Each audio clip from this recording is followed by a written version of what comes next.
السلام عليكم ورحمة الله تعالى وبركاته. مرحبا بكم في قناتي وقناتكم مطبخ روعة. تنتمنى الفيديو ديال اليوم يلقاكم على خير وبخير وانتم في احسن الاحوال يا رب. بما ان رمضان على الابواب، الله يدخلوا علينا في الصحة والسلامة والهنا يا رب. فغادي نتقاسم معكم طريقة تحضير بسيط للصغار بالدجاج واللوز، واللي تيجي ولداد بزاف بزاف ومعلكين من الداخل بطريقة سهلة وبسيطة وبلا كثرة تعقيدات. فاذا نخليكم معايا حتى نهايه الفيديو باش نشوفوا المقادير وطريقه التحضير، وايضا طريقه الاحتفاظ بهم طيله شهر رمضان. ما تنساوش تخليوا لي لايكاتكم وتعليقاتكم الزوينه، وفعلوا الجرس اذا كنتوا اول مره تزوروا القناه ديالي باش توصلوا بكل جديد. في المكونات غادي نحتاجو كيلو ونص ديال الدجاج مع 2 كيلو ديال البصله مقطعه، نص كاس مخلط ما بين زيت نباتيه وزيت الزيتون، 2 معالق كبار من المعدنوس مقطع، 4 الحبات من البيض، 250 غرام من اللوز، فلفل اسود، معلقه صغيره من الملحه والخرقوم وسكينجبير او زنجبيل، 2 عويدات من القرفه، ضامه ديال السمن مع ضامه ديال الزعفران، وعندي هنايا معلقه كبيره من السكر سنيده. فعلى بركه الله فواحد الطنجره كبيره غادي نوضع داك 2 كيلو ديال البصله اللي قطعتها مكعبات صغيره باش تنزل دغيا وتتجي معسله وملبيه. وكيف ما عارفين البصله فاش تنضغمروها تتنزل وتتولي غير شويه. وغادي نضيف عليها الدجاج اللي غسلته مزيان ونقيته وزولت ليه ديك الجلده وخليته حتى تقطر من الماء اللي فيه، ودرت فيه فليحات بالموس باش تيدخل فيه داك التوابل وما تياخذش لينا الوقت في الطياب. ثم غادي نضيف لهم نص كاس مخلط ما بين زيت نباتيه وزيت الزيتون مع 2 عويدات ديال القرفه، الا ما توفروش ممكن تعوضوهم معلقه صغيره من القرفه بودره، ثم التوابل معلقه صغيره من الملحه ومعلقه صغيره من الخرقوم ومعلقه صغيره من السكينجبير. من بعد غادي نضيف عليهم نص ضامه ديال السمن، الا توفرت لكم السمن طبيعي غادي يكون احسن، وضامه صغيره ديال الزعفران الحر. ثم غادي نضيف لهم القليل من الفلفل الاسود، ما تنكتروش بزاف. ومن بعد غادي نضيف لهم نص الكميه ديال المعدنوس، ما تنديروش القزبور في هذه الوصفه نهائيا.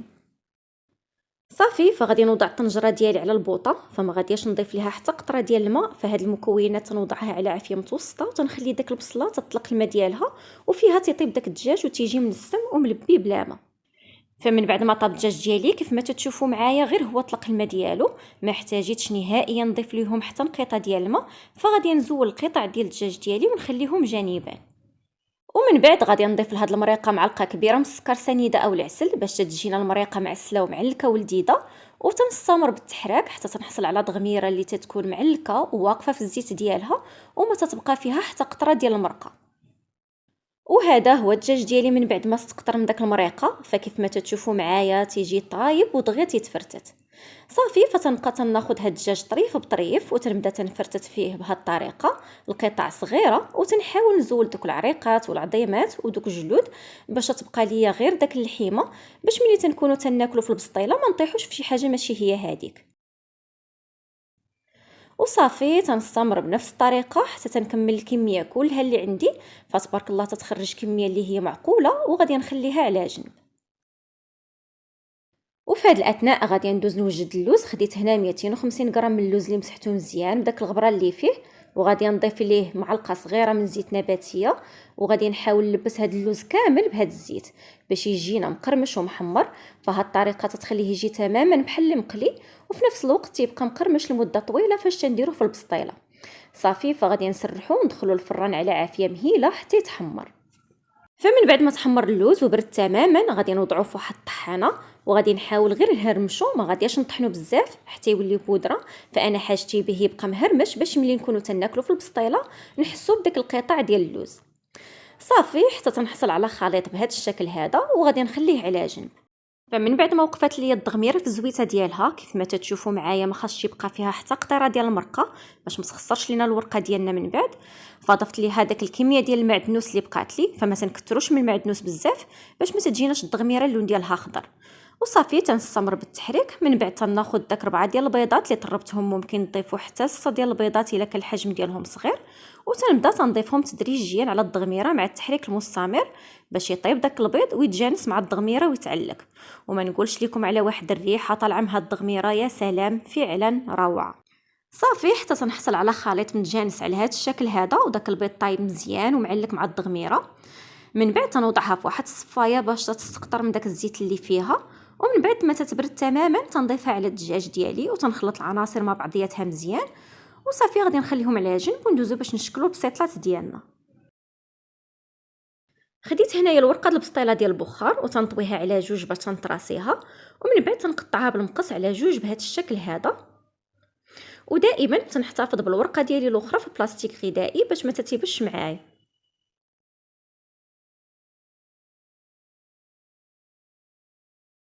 ومن بعد تناخذ هذا النص الثاني ديال الورقه وتنقسموه حتى هو على جوج فتنحصل على مثلثات على هذا الشكل هذا. وما نساوش نزولوا حتى دوك الجنيبات ديال الورقه اللي تيكونوا يابسين باش ما تعذبوناش في الخدمه. ودائما تنجمعهم في واحد البلاستيكه باش تبقى الورقه رطبه وما تتيبش وتقطع لينا في الخدمه. وصافي غادي نخليها على جنب وغادي نبدا جزء بجزء.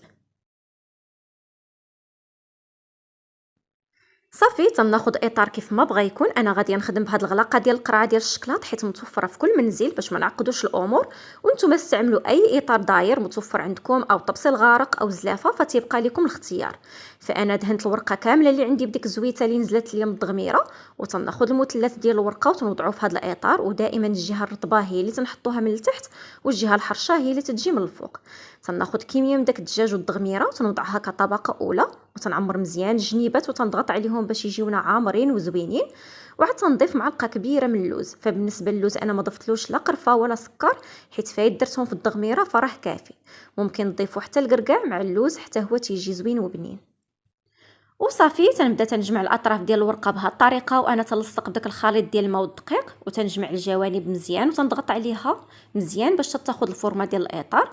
صافي من بعد تنخرجها وتنجيب الورقه الثانيه كيف ما موضح في الفيديو وتنوضعها في الاطار وتنجيب داك الجهه اللي تيكون فيها الورقه مجموعه هي اللي تنحطها من التحت. وصافي تندهن الوجه ديالها كامل بداك الخليط ديال الماء والدقيق وتنجمع عليها الجنيبات بهذا الشكل هذا. تنبدا تندير تنيات صغيره تنجروا الورقه وتنحطوها حتى تنكملوا الدوره كامله باش تجينا الدوره ديال البسطيله مقاده ومفينيه وماشي بلاصه داخله وبلاصه خارجه. وصافي تنعاود نضغط عليها مزيان وتنخرجها من الاطار. فكيف ما تشوفوا معايا الطريقه سهله وبسيطه ودغيا تيوجدوا معانا وتيجي الشكل ديالهم زوين ومتول. وصافي تنحطهم في صفيحه الفرن.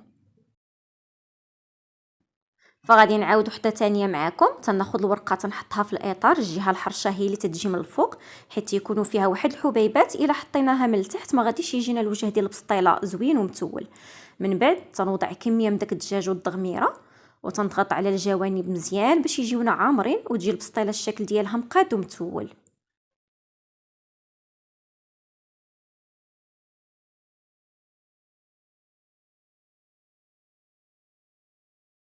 ومن بعد تنضيف معلقه كبيره من اللوز وصافي تنبدا تنجمع في الجنيبات ديال الورقه وتنحاول نجمعها مقاده ونغطي الحشوه كامله باش ما تجينيش الورقه مجموعه وغليظه في بلاصه وبلاصه لا.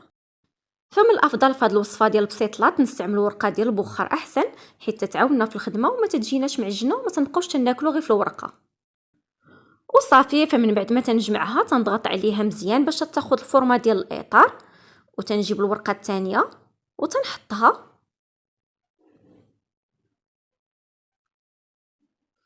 وصافي تنجيب داك الجهه اللي فيها الورقه مجموعه هي اللي تنحطها من التحت وتندهن الوجه ديالها مزيان بداك الخليط ديال الماء والدقيق وتنبدا تنجمع الورقه عادي عليها. والا كان شي زائد ديال الورقه تنزولوه باش ما تجيناش معجنه.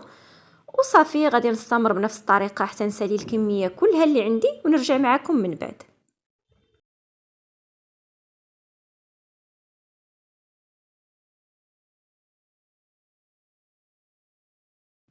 فمن بعد ما ساليت الطوي ديال البسيطلات كاملين اللي عندي فهاد المكونات اللي شاركت معكم خرجوا ليا 30 حبه من البسيطلات معمرين مزيان تبارك الله. الا بغيتوا كميه اكثر ممكن تضاعفوا المكونات غير تبعوا نفس الطريقه. صافي هنايا خديت ديك الزويته اللي نزلت ليا من الضغميره غادي ندهن بها الوجه ديال البسيطلات ديالي مزيان بهذا الشكل هذا باش يجي اللون ديالهم ذهب ومحمر.